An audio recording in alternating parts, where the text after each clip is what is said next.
Thank you everyone for joining us today for our How to Record Videos webinar. NACD is proud to offer this free two-part skills webinar series to guide Conservation District staff and members on how to create compelling videos. This is the first of our two-part series. The second installment of the series is going to be on Thursday, October 28th from 2 to 3 p.m. Eastern. Registration is free but required for that one as well, just like for this one.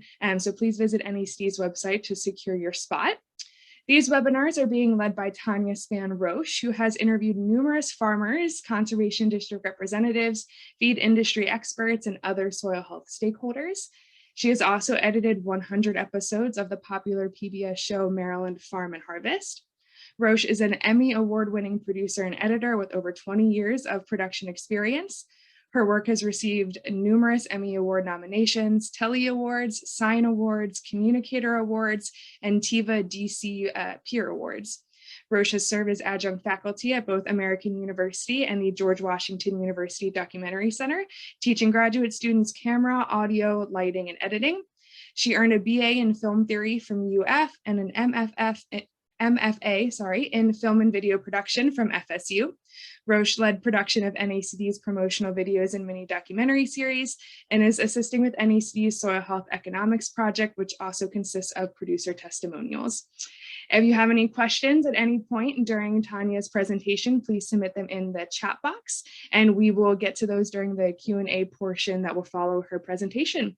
With that, I will hand it on over to Tanya.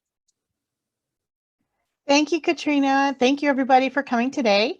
I'm really excited because I'm very passionate about this topic, not just making wonderful videos and telling wonderful stories, but I love telling the stories of farmers and other folks who are agricultural stakeholders.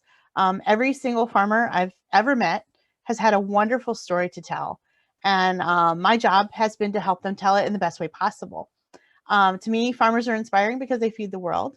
And they also pass down their tremendous knowledge and skill to every generation that follows. So thank you, first of all, for all that you all do, helping with all of that. I'd like to start today's webinar with a short video I put together of some best practices. And after that, we'll go more into discussion, and I have some props to show and definitely some stuff to give advice about and also answer plenty of questions. But I'm going to start with the video. Because that's what I do, I make videos.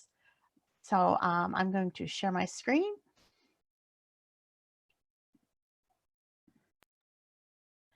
And here we go.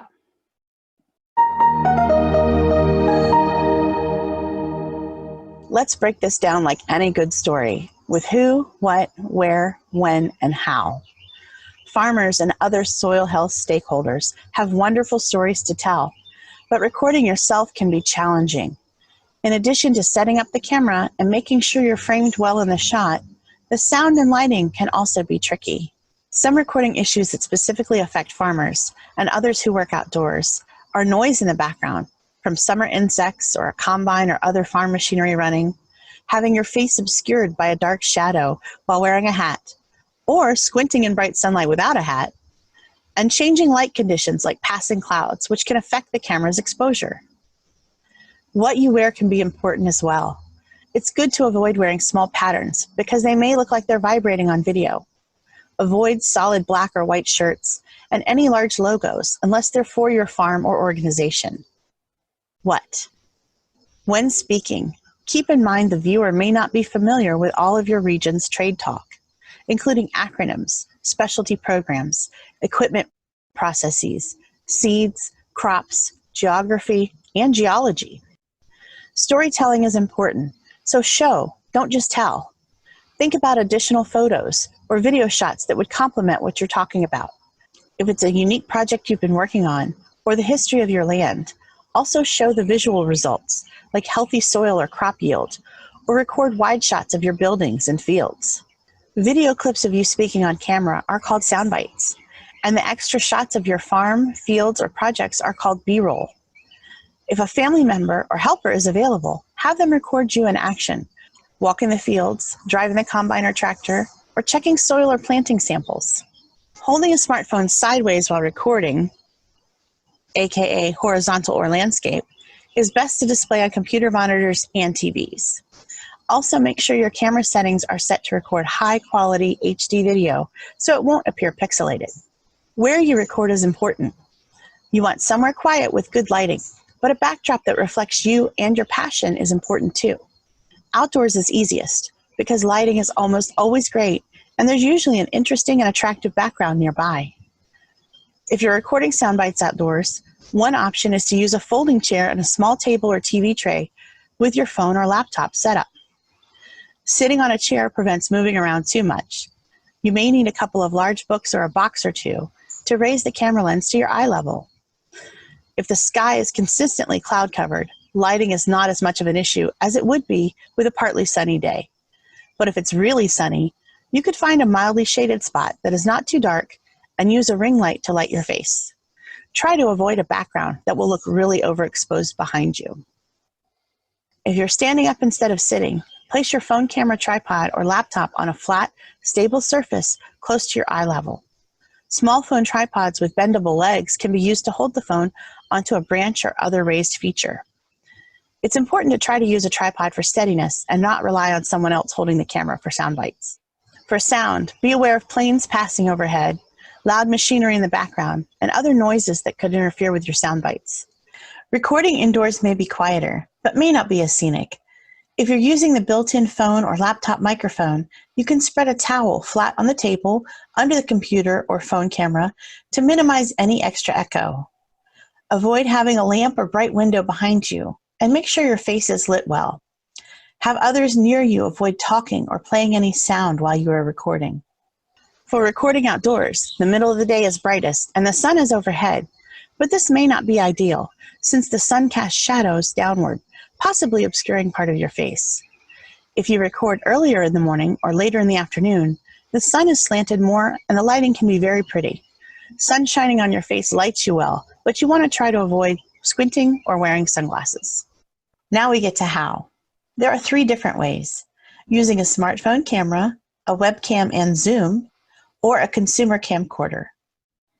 Most smartphones have pretty good cameras, but you need to make sure they're set up to record high-quality video and that there's enough free space available on the phone. Set up your phone with a small tripod. Turn on the ring light if you're using one, and use USB power from your laptop or a battery. Ring lights also often have built-in phone tripods that you can use. For the best quality, set your phone's camera to record 1920 by 1080 HD video. Make sure the sun or light is shining on your face and that you're not in too much shadow compared to your background. Make sure you're close enough to the microphone to record clear sound and avoid loud background noise.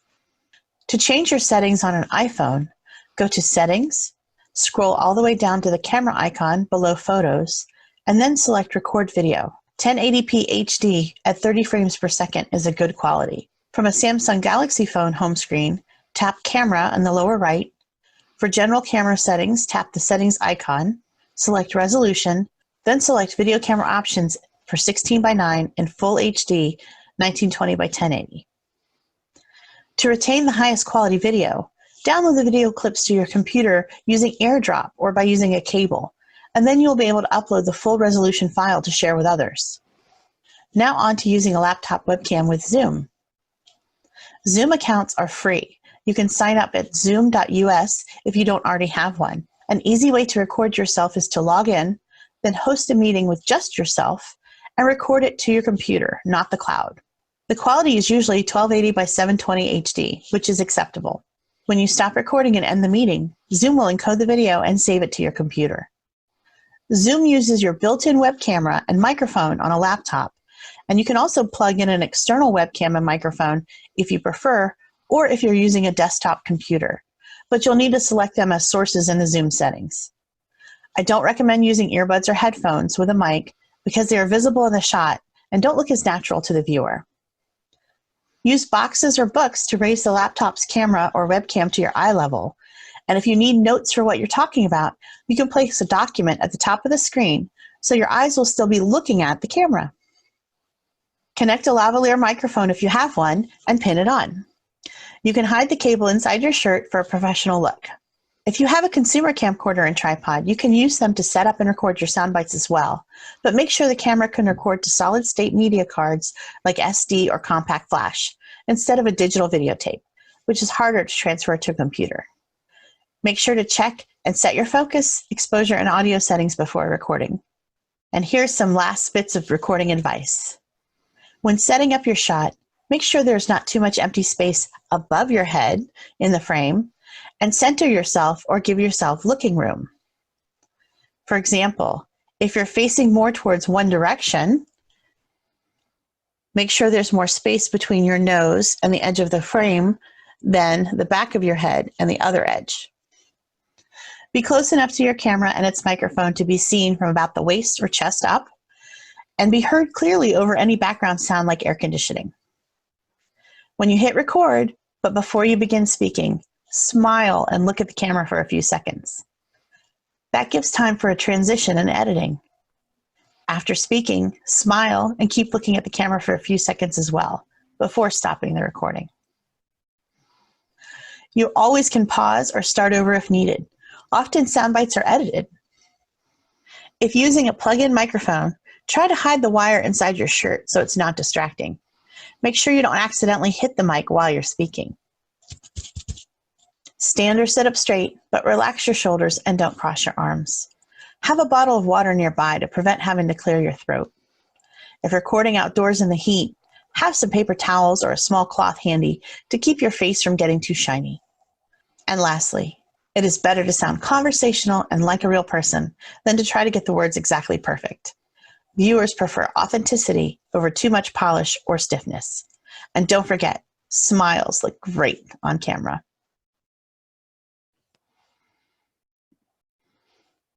Okay, so obviously I'm much better at being behind the camera than in front of it, but I wanted to get all my thoughts down in an organized manner, so that's why I made the video.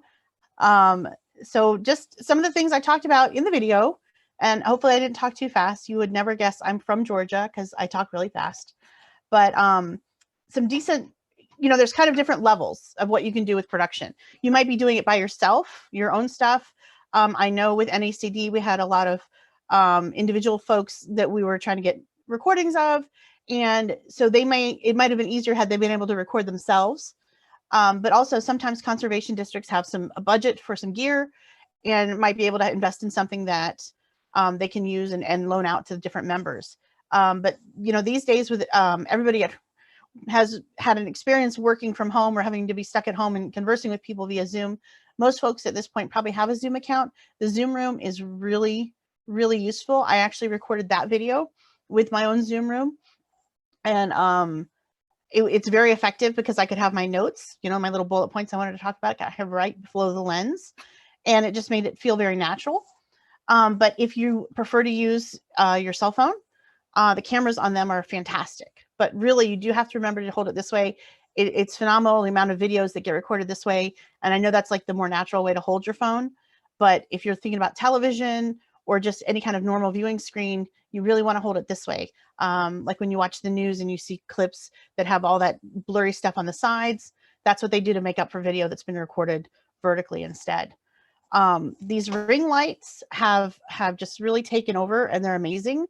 The only trick with the ring light is if you do wear glasses, they will reflect in your glasses, which is why I wasn't wearing my glasses in the video, but I'm wearing them now. But they're really, really useful. They give a nice even light. And even if you're outside, if you're somewhat in a shadow, a little bit of light on your face just really does help. It just evens everything out and makes you sort of pop in comparison to your background. A plug-in microphone. I cannot express the importance of a plug-in microphone, and Katrina can definitely attest to this, having been on shoots as well. It just really helps separate your voice from everything else around you, anything else that might be going on. You don't think about what the cicadas sound like. You don't think about, that, machinery off in the distance making the noise, but the microphone on a camera or on a laptop will hear it. But if you plug in the microphone and wear it, it really just captures your voice and makes it stand out from all the background noise. So it's super helpful to use. They're not very expensive. I have a list of gear that we're going to send out, just some suggestions. The big thing is you want to make sure that it has a connection. It's a 3.5 millimeter jack connection, It'll plug into the headphone jack of your laptop. If you have a cell phone that still has a headphone jack, it'll plug into that. Or you can use an adapter, like one of these to, like, say, a lightning adapter for an iPhone. And it really just makes it sound a lot better. But I do recommend trying to hide the wire if at all possible, if you're going to be in a wider shot where you're going to see your shirt, because it just looks a lot cleaner if you run the wire up through your shirt and have it just pinned on your collar. That looks much tidier from a production standpoint. Other little props you can use, there are these cute little mini tripods. If you're using a ring light, you don't need one of those for your cell phone. But if you're just using a cell phone by itself, these are super cute. You just put your phone right at them and it'll hold it steady for you. Holding it steady is really important. It's hard to do good handheld camera work. I know I've done lots of it, and it's really hard to be super steady, especially if you're talking to somebody doing an interview for a while or trying to get a good amount of sound bites out. So I definitely recommend a tripod. The little bendy ones that I showed a picture of in the video are kind of cool. They don't work really well on a flat surface, but if you wanted to wrap it around something higher up, like if you're standing, it'd be super useful for that. If you have a consumer camcorder, these are wonderful these days. Just make sure it is a newer version. Some people have still some older versions that use like the digital tape. That's much harder to get into modern day computers without a capture card and stuff like that. So if you have one that has the solid state media cards, you just need a card reader, pop it in, and you're good to go. Just make sure that it also accepts an external mic. Not all of them do. So when you're scoping out a camera to buy, you can spend anywhere from a few $100s to several $1,000s. It just really depends on your budget and how many features you want. But having the ability to plug in a microphone is really important. With a camera like that, you're going to want a little bit bigger tripod so that you can take it out and shoot in various locations. At that point, you might also want a bigger light stand for any kind of light you might want to use, if it's whether a ring light or a more professional television light. The sky's kind of the limit as far as that goes. So what's really important as far as telling the story, sometimes it's hard to think about your story that you want to tell. Somebody will, whenever I'm conducting an interview and I get somebody, they just say wonderful things about some project they're working on or some innovation they've come up with. The really important thing is to then get additional visuals to go with that, because it is kind of boring to just watch somebody talk. But it's really cool to see images of what they're talking about. And that's what I was calling B-roll. So if somebody in an interview talks about this wonderful, project or this area that they were working with or something, then I try to make sure that we go get visuals of that to then show while they're talking about it, to really illustrate it and make it come to life. So that's going to be part of the homework assignment we talk about at the end, as far as getting B-roll and telling a story. And then what you do is you bring it all back and you edit it together. You may not personally be editing it together. Maybe you're working with somebody who's going to edit together. Maybe it's something that NACD or another organization has asked you to do and sent to them so they can edit it together. But the more great material you'll come up with, the much, much better your story is going to be. And especially, working with outdoors and soil and agriculture, it's amazing because there's just so many wonderful visuals. I'm going to stop just real quick and see if there's any questions so far, because again, I acknowledge I talk very fast. So if there's any questions, I'm happy to take some. Oh, is there something like a Bluetooth mic that works well if you're interviewing someone, but they're not sitting close enough to the camera for the mic cord? That's a really good question. A Bluetooth mic. There are wireless microphones. A Bluetooth mic, I guess, would be similar to like the way your Bluetooth AirPods would work. And I have known people try to use the Bluetooth AirPods in a recording. I haven't tried that myself, but there are wireless microphones out there that work more on like a RF frequency. And so what they'll do is they'll have a lavalier mic like this, and the plug will go into like a belt pack, a battery pack that you just put in a pocket or tuck along their belt line. And then the receiver portion of it plugs into the camera instead. I don't know that that would necessarily work for a laptop or a phone, but it would definitely work for like a camcorder that can accept a microphone input. So that didn't totally answer your question, but the answer is I don't totally know about a Bluetooth option. can re-mention the recommended settings for recording video on iPhone and Android. I know I talk fast. I get it. And that's part of the handouts too that are going to come out. I confess I don't have an Android phone, so I did look those things up. But typically, so like on my iPhone, if I go to my settings, I have camera settings. And on the Android, I believe it was on the bottom right, I think is what it said. Whoops, where'd my camera settings go? I should have listened to my own video. Come on. Camera, there we go. So when you get into your camera settings, and it'll give you options. You can record. Some people have theirs set to like the lowest setting. I know, like if you're trying to save space, you're like, I don't need, 6 megapixel pictures. I'll take my pictures down to a lower level. And if you rarely ever record videos on your phone, you just may not have it set to a very high level, and that's fine. But for purposes of doing something that may end up on YouTube or a website for a promo video or television, you want to try to record as high as you can, because anything below 1080 or even 720, it just gets really pixelated when you try to blow it up. If you record something at what is called standard def, which was like 640 by 480, you blow that up, you have to blow it up almost like 300 times to make HD. So it doesn't look as good. And then you're like, oh, why don't I look crisp? As far as the Android, so somebody says there are shotgun mics and there are Bluetooth. So a shotgun mic is actually a longer microphone that you usually see mounted on a more professional version of a camera. It's mounted on top and it points out, and it's very directional. So shotgun mics are wonderful for that. You can put a wireless transmitter on those as well. So while we're sitting here for a second, I'm going to look up those settings and I'll share that screen again, as opposed to me just going over it, since I don't have an Android phone. Just one second, just getting to that page. Okay, here we go. So I will share my screen again. And there we go. All right, so those were the instructions for a Samsung Galaxy or hopefully most Android phones. They shouldn't be too hard to find. And it's all based on your resolution, your file size, whatever your preferences are. I'm not sure what it will set for the default. I think it may set lower than HD, just because a lot of people do want to conserve space on their phones.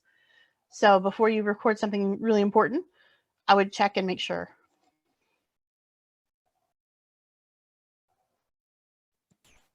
Tanya, we got a question asking if 30 FPS or 60 FPS is better.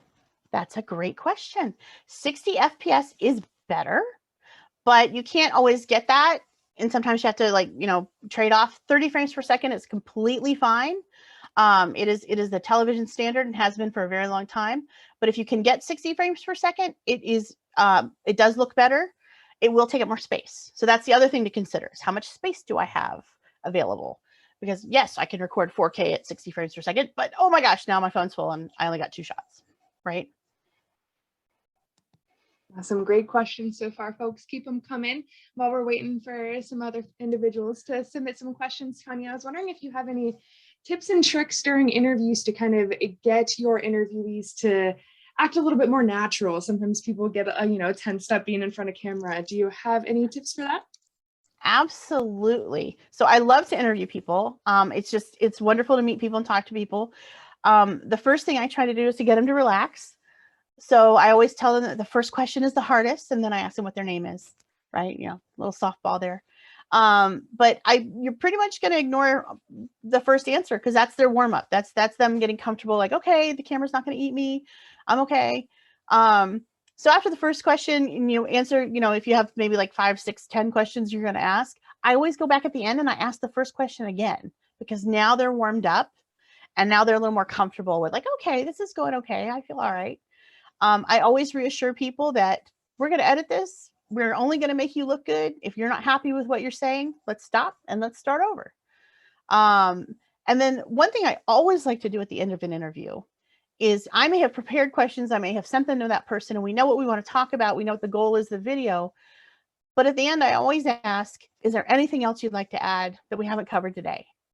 Because you get some surprising, amazing answers. Because while I may have researched the topic and done my homework and done my best, that person is the expert in what they're talking about. And they know if there's something really cool that we didn't talk about. And sometimes you get your best answers to them. Great, thank you. Still, everyone, please submit any questions that you might have in the chat function. Tanya, do you have any ideas? You mentioned, getting a lot of good shots, to include in the background and go over that. But do you have any kind of examples? A lot of folks going out to people's farms. Any tips for some great shots that you love to try to get? So one of my favorite shots ever, and working on the farm show, I would always tell the videographers, you cannot get me enough shots of farm animals putting their noses in the camera lens. I love to see a cow snout looking at the camera lens. I love all those shots. Those are just like the heartwarming shots that I love to see that really help tell a story, is to see, various other creatures behaving like people would, like, what is this? What am I looking at? The other thing I love to see is big establishing shots, because a lot of times we're talking about a farm or a field or a crop or some area, forested area maybe. And it's hard to get a sense of what that looks like without a big wide shot. And sometimes people get really focused on the little details that they forget. Hey, no, let's see like establishing shot of the barns or the silos or, the area that we're talking about. Let's get an establishing shot so we can really place where we are for the viewer who's only seeing this via video. So those are my favorites. Great. We got a question asking if other partners want to share videos, what is a good platform to share? Something like Dropbox or something else? That is an excellent question. And I run into this a lot. I have a Dropbox account and I use it all the time.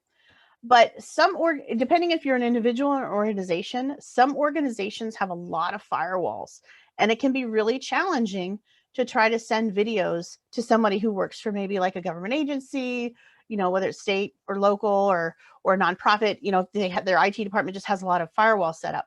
So Dropbox is wonderful if the other person can access it. If they can't, I like WeTransfer, WE transfer. You can send a file up to 2 gigabytes, and a lot of times that will work beyond a firewall. Not always. Google Drive sometimes works for folks too. If they are on like the Microsoft Office Teams platform, sometimes you can send it as a OneDrive link if you have access to that. It can be challenging to send large files. And the temptation sometimes when you record on your phone is like, whoa, great, got it recorded. Let me email that to somebody. But the problem is when you email it, it gets compressed. So if at all possible, try to airdrop it or connect a cable to convert to get it to your computer. Because when you email it, it gets compressed and all of your hard work to set up the HD settings or frames per second is lost because you've lost it in the email process. And then again, you face that challenge of getting it to somebody else. But yes, Dropbox is excellent. Awesome. Our next question is asking if you're going to cover different editing tools and how to edit your footage. So I love to edit. I have like 5 nominations for Emmy nominations for editing. And I was just making sure that we kind of covered production first before we get to editing, because that's the next part. I get asked a lot, what is good editing software to use? I use Adobe Premiere because I have a subscription to the entire Adobe Creative Cloud suite. I use all the tools. I use Photoshop, I use After Effects, I use InDesign, I use all of it.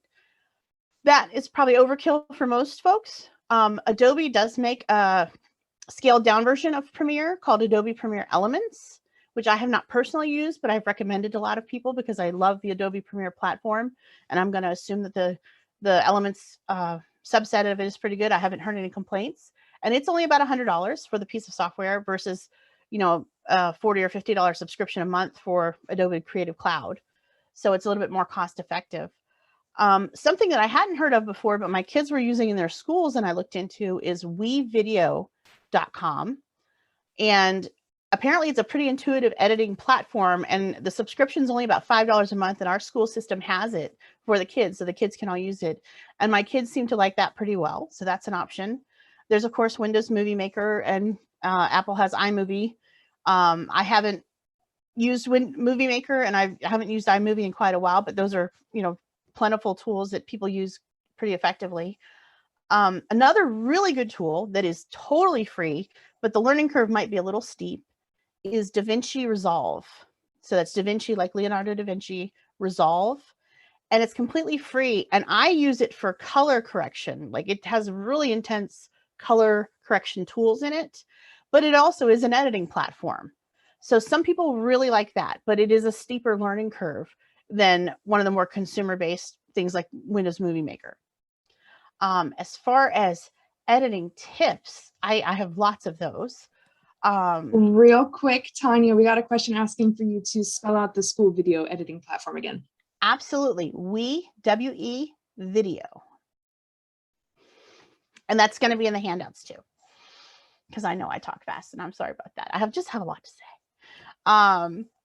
So as far as editing tips, I have taught entire classes about aesthetics of editing.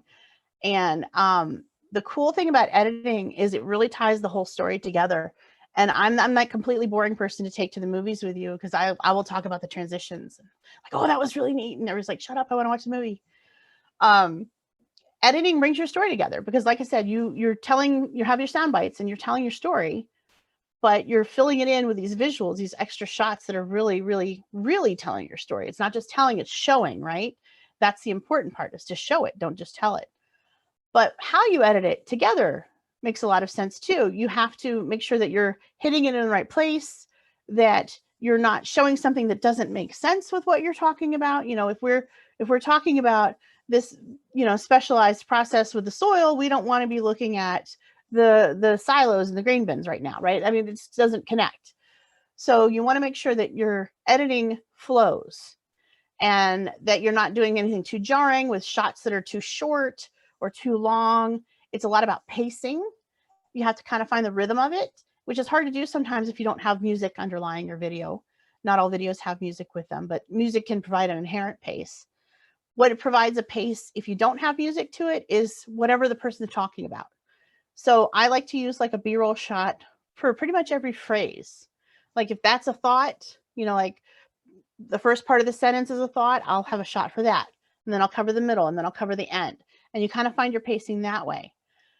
Something that's really helpful when editing shots together like that, if you feel like, wow, that just feels jumpy and I don't know why, there's this thing called eye trace.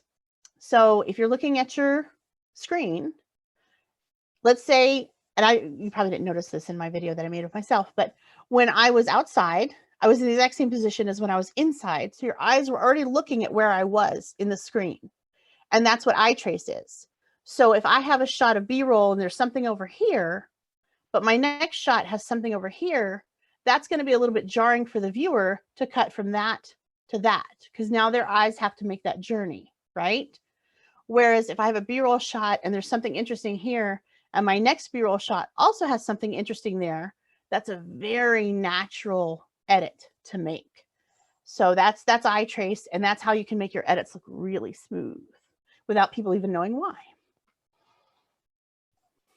We have a couple questions in the chat. The first one is talking specifically about Premiere Pro. Is there a good standard to use when creating a new video or timeline? You get errors with self-taught.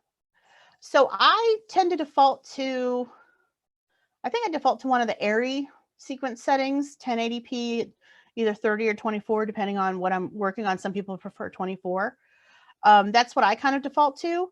What you can also do is if you have shot footage and you bring that in to your bin, if you click on that clip, and I think if you right click or control click, you get the option to create a new sequence from clip.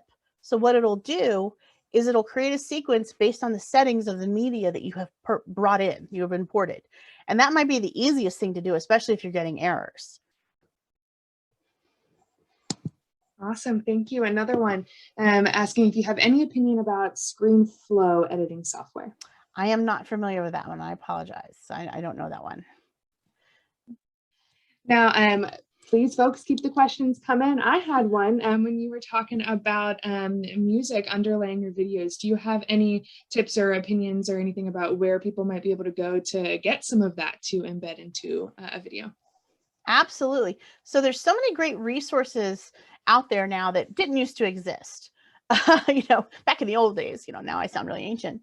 You know, we had to go to the archives, you know, and find stuff. But now you can find so many things online. And I know the question was about music, but that reminded me just a couple other things.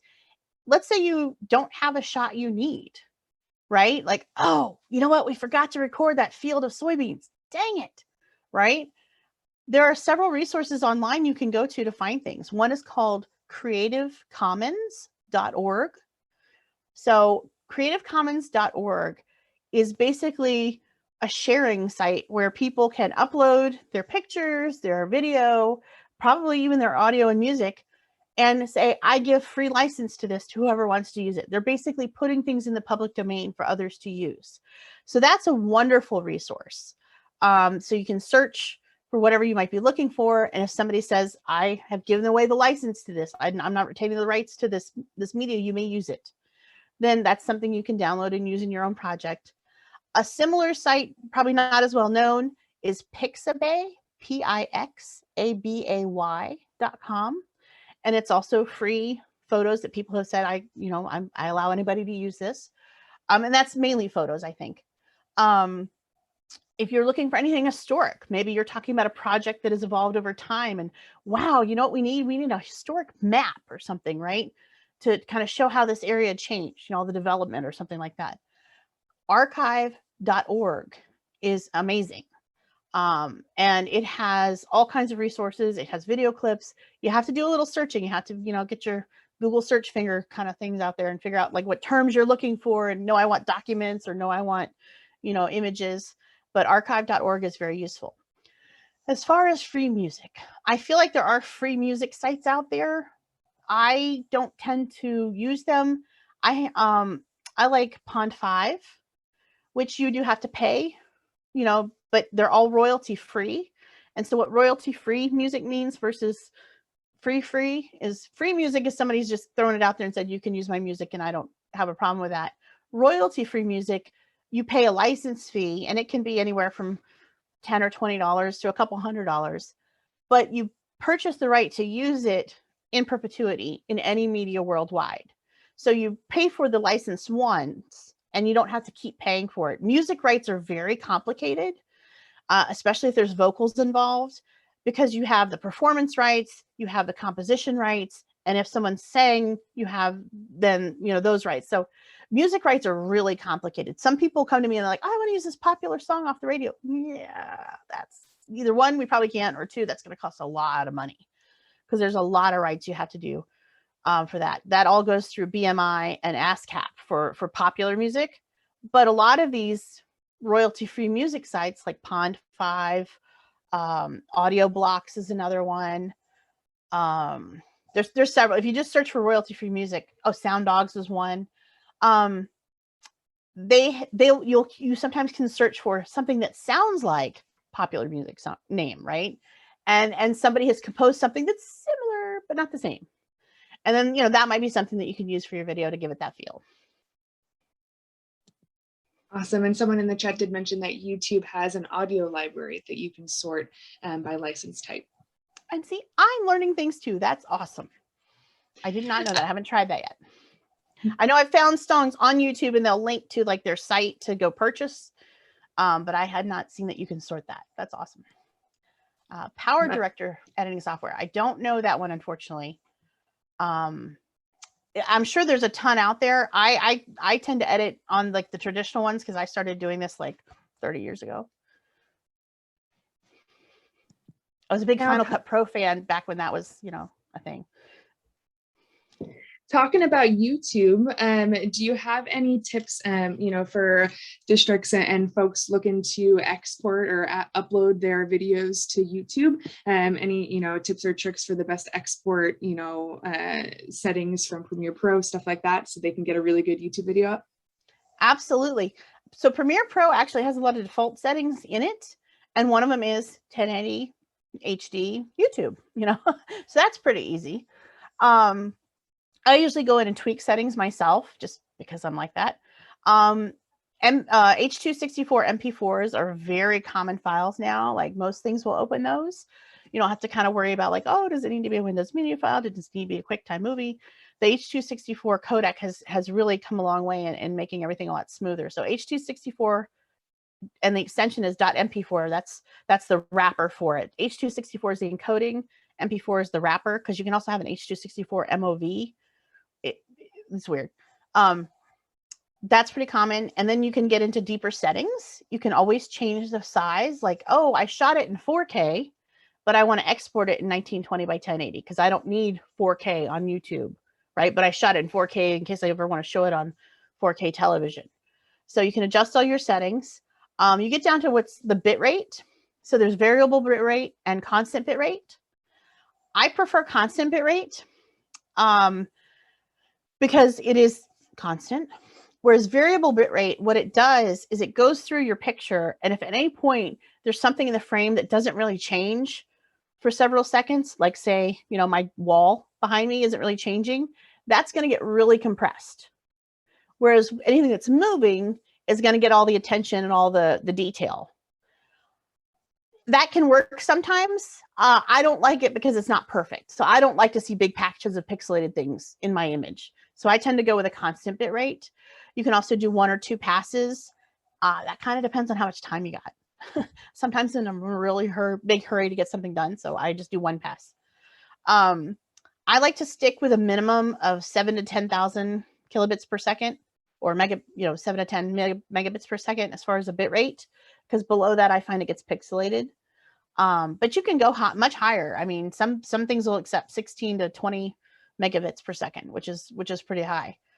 For audio, because I'm totally geeking out now, broadcast audio tends to be 48 kilohertz, whereas anything that's audio, like your CD, well, okay, nobody has CDs anymore, but like MP3s, that is 44.1 kilohertz. Why there's a difference, I don't know. They both play well with each other, it's fine, but I tend to stick with 48 kilohertz because that's the broadcast TV standard. When you're setting your quality settings, I know like in Premiere, there's a default, there's like 128 and there's 162 and then there's 190. 190 is considered, I think that's kilobits per second, is considered like a pretty good level. You go below that, you might hear a little bit of distortion or, compression. It sounds a little crunchy. So 190 kilobits per second is pretty good for audio.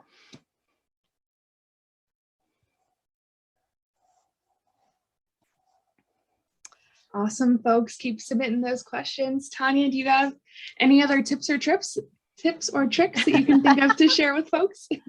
Well, something that comes up a lot these days, and certainly if you work in any kind of government agency or anything that needs to have ADA compliance, is captioning. So captioning is a really, really big deal. And it's important, obviously, for accessibility, but it's amazing how many places will use captioning even if they don't need to. If you've ever been to a restaurant and they have a TV on, they're usually showing the closed captioning because it's too loud to hear the audio, right? So closed captioning is a really important tool to add, especially with social media. So how many times do people like scroll down and you know what? They're not listening to the sound, but they'll read the captions. So let's say you're doing a little promo for an event you're having or some initiative or whatever, maybe it's just your personal website and you're selling, your products. Captioning is excellent to add. YouTube will do an auto captioning on its site. It is fair. It's not awesome, but you can go in and edit it, which is kind of awesome. So what you do is when you upload your video to YouTube, wait a little while. It'll generate its auto captions. Then you can log back in to your channel and your videos, and then you can go and edit those captions. So you can be like, oh, they didn't capitalize the name. Oh, they spelled that wrong. So you can go tweak all that. You can even adjust the timing a little bit if you want. And then you have much better captions. And that's a really down and dirty way to get free captioning. But there's a lot of not very expensive captioning services out there that I like to use because it's just easier than me having to wait on YouTube and then having to go retype a bunch of things. I like rev.com, rev.com. They do a really good job. I recently found out they also do translations because I needed something in Spanish and they translated it for me and they apparently did a pretty good job. So that was kind of cool. And so you can get closed captions, which that's a file that you can turn on and off on your video, or you can burn it in as subtitles, and that's called open captions. And that can't be turned off. That's always on. If you deliver videos for Facebook for advertising purposes, you can deliver a closed caption file and it'll automatically pop it up if people have the audio turned off on their videos. And I know I made a really big deal about not shooting this way, right? Because I'm a television person and I think we should shoot this way. But these days, like with Instagram and everything, people are shooting this way and delivering this way. So this is becoming a format again. So that's something to think about. I still recommend shooting this way because it's higher quality and you have more versatility.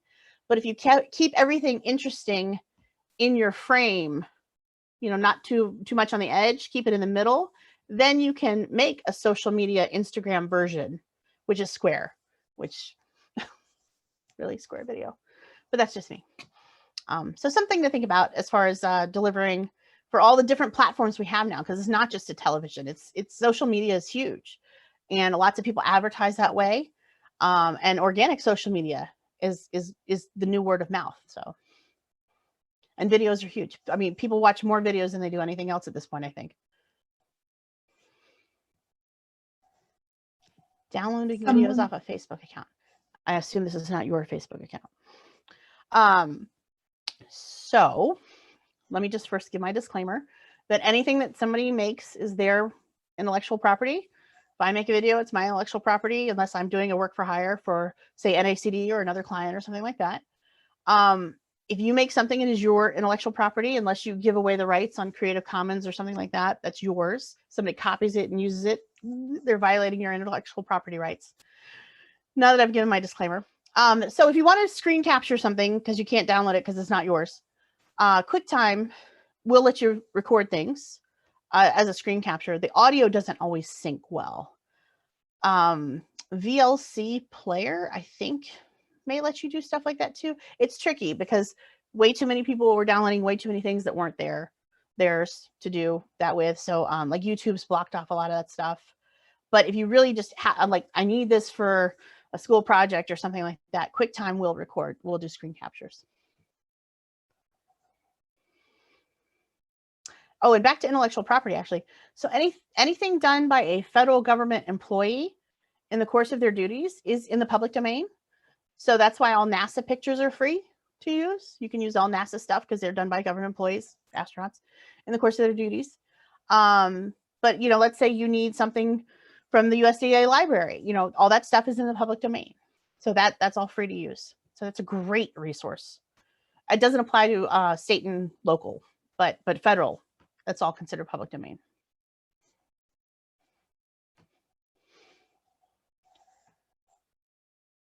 The easiest way for collaborators to share via Facebook. So another good way, so if you need to bypass like the whole firewall, Dropbox, like Vimeo is a wonderful resource. It's not free, and it's Vimeo, V-I-M-E-O. It's like a YouTube, but maybe I guess a little classier, right? Because you do have to pay.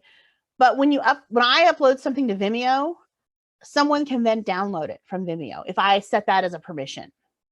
So that's a good way to get a file to somebody who may not be able to get it a different way. There is a fee involved, but I'm a big fan of Vimeo. I haven't had to share anything via Facebook. You know, I know you can upload a file to Facebook, but that's not going to be the same thing. That's more of a document, I think. If it's not too big of a file, WeTransfer is great. Anything under 2 gigs, you should be able to share anything that way. Just trying to think of any more editing advice, because I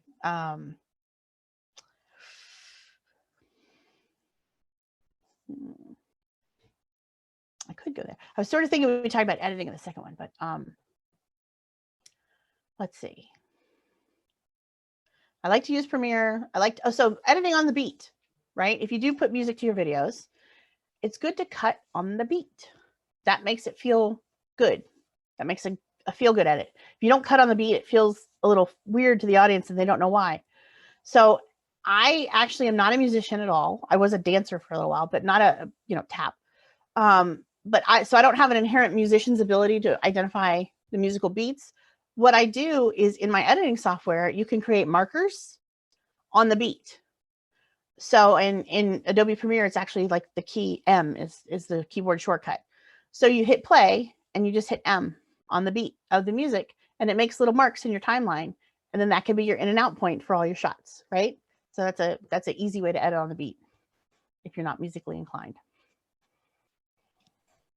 We've got a question in the chat asking if these answers are being recorded somewhere. Yes, Radley, they are. This webinar is being recorded, will be uploaded on NACD's YouTube, and y'all will also get a link to that once we have it up in a follow-up email that's going to include some documents that Tanya has put together, as well as y'all's homework assignment. Tanya, if you want to tell them a little bit about that. Right. So for the homework assignment, let me bring up my notes so I don't say the wrong thing. Let me see here. Homework assignment. So what I'd like to do before you guys come back for the next session, which I hope you do, because I think you'll have more questions after you go try some things, and I can talk more about editing. So for your homework assignment, what I'd like you to do is pick a part of your day that you enjoy the most or you're the most comfortable explaining, and record yourself talking about it for about 30 seconds to a minute. And then record 3 different B-roll clips to go with it. So if you're talking about the first things you do in the morning, then pick 3 things that illustrate that, or maybe a sunrise shot. You know, you're telling a little story, a little mini story. So a wide establishing shot's always good. We talked about, again, I love animal shots. I don't feel like you can go wrong without any animal shots. You know, it could be your dog going with you, doing whatever you're doing. Or being tended by any family members. Like, people love shots of dogs and kids. That's just awesome. So I would always tell the farm show videographers that I liked animal sniffing lenses, but even just cute animals near the lens are fine. I like seeing intergenerational stuff. Like, I think that's an important story that a lot of folks in this industry talk about, is sharing with the next generation and how they pass along their knowledge, and how it's really important to encourage that next generation. The next generation then comes up with innovative ideas to then take it even further. So showing intergenerational stories are really effective, I think. And it shows the pride that people take in their legacy. So if you have a helper to help you get B-roll shots, then, you know, it might be you in action, you know, walking through the fields, or, you know, checking on something, or driving some machinery, whatever. But seeing the person in action that you're listening to is a really cool way to get a sense of them, get a sense of their place, get a sense of their story. So that's the homework assignment, is to record a soundbite. It's harder than you think. I'm not even going to tell you how many takes that my little video took. Because I'm like, oh no, that didn't sound right. I'm going to try that again. It's harder than you think to talk to a camera, to be recorded, because then you go back and you listen to it and you're like, oh, I don't know if I said that right. And you go do it again. And that's fine. That's the process. You know, the editors then make it all look easy, right? If you notice the editing, I'm not doing my job, right? You should be paying attention to the story. If I take you away from the story with a weird edit, then I'm not doing my job at all. Oh, my YouTube. Oh, you're sweet. I haven't updated it in a while, but I do. It's youtube.com/think, THINK, speak, SPEAK, act, ACT.com. Or no, well, that's my website. Sorry, leave out the .com. So it's just youtube.com/thinkspeakact. Sorry. but I haven't updated in a while, so I actually got to go see what's still on there. It's mainly things I've done for other people. I'm so busy working on other people's YouTube channels and social media channels that I don't often like update mine.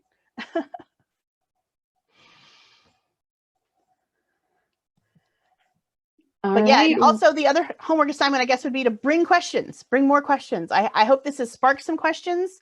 I hope this has been good information. I love talking about what I do. I'm passionate about it. I love telling stories, and I love telling it with video equipment, because I can't paint, I can't draw. This is how I tell awesome art stories. So. Perfect. Well, thank you so much, Tanya. This was great. And thank you everyone for your questions. With that, if there are no other last minute questions or anything you can think of, Tanya, I think we can call this one a day. And just as a reminder to everyone, we will be doing the second installment of this video series on October 28th. That is a Thursday, from 2 to 3 p.m. Eastern. Just like for this one, you will need to register, but it is free. So visit our website, nacdnet.org. Archiveorg to register and be all set for that one, and be on the lookout for an email in the coming days with the homework assignment she mentioned, as well as some other information that she's pulled together and the link to this video. And with that, we will sign off. Thank you so much, everyone, for joining us. We will talk to you in about a month. Thank you, everybody.